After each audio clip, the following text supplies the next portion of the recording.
A 30-second speech can be broken down into 4 parts, and we can use a framework called V.P.S.A. It stands for vision, problem, solution, and action. I'm going to quickly explain what all these steps are, and we're going to end the video with 2 examples in varying scenarios so you actually understand the execution of the framework. It essentially states the why behind your speech. Every speech, no matter how long or short, will have an objective to it, and we need to state that objective outright. So for example, if it's a 30-second elevator pitch, we start off by simply mentioning the vision statement of that company. Then comes the problem. What is the main challenge or conflict that's stopping us from reaching our vision? This could be broken down into 2 parts. It could either be some hindrance that's stopping us from moving forward, or it could be current alternatives which are not really doing the job so well. When I get to the example, you'll understand what I'm saying. Then we have the solution, which is basically the game plan to solve for the problem that we just stated. And finally, the most important part of any speech is the action. This basically talks about what the audience or the listeners need to do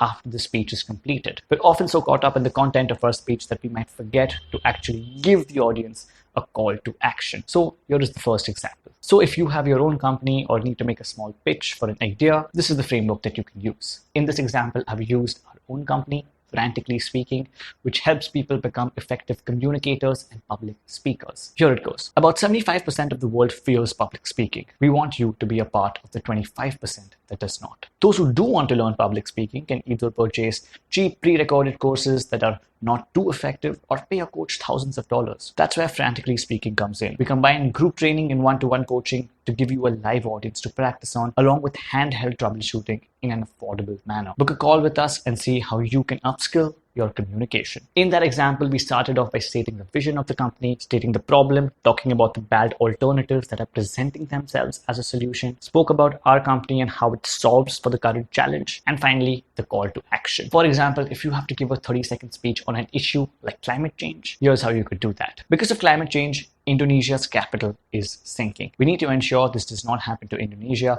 as well as any other city. One of the main causes for this is the rise in sea levels due to melting glacial zones. Even other cities like Houston and Lagos are at the risk of sinking. While relief measures are being taken, we need to be a lot more mindful of the way innovation is affecting our planet. Small steps to reduce CO2 emissions are a good place to start, because we need to ask ourselves, while innovation is great, at what cost are we willing to move forward? In this example, we stated the vision outright, that we want to reduce the effects that Indonesia is already having and not let other countries follow the same path. Then we went on to the problem, the solution, and finally, the action over here was not something to do for the audience, it's something to think about. And as long as they can contemplate on the idea and then choose to act upon it, that's a good ending for a speech as well. Now, sometimes you might have to give a speech which exceeds 30 seconds, which might go up to 1 minute or up to 2 minutes. In that case, we've made in-depth videos on both those topics, which you can check out right here and here.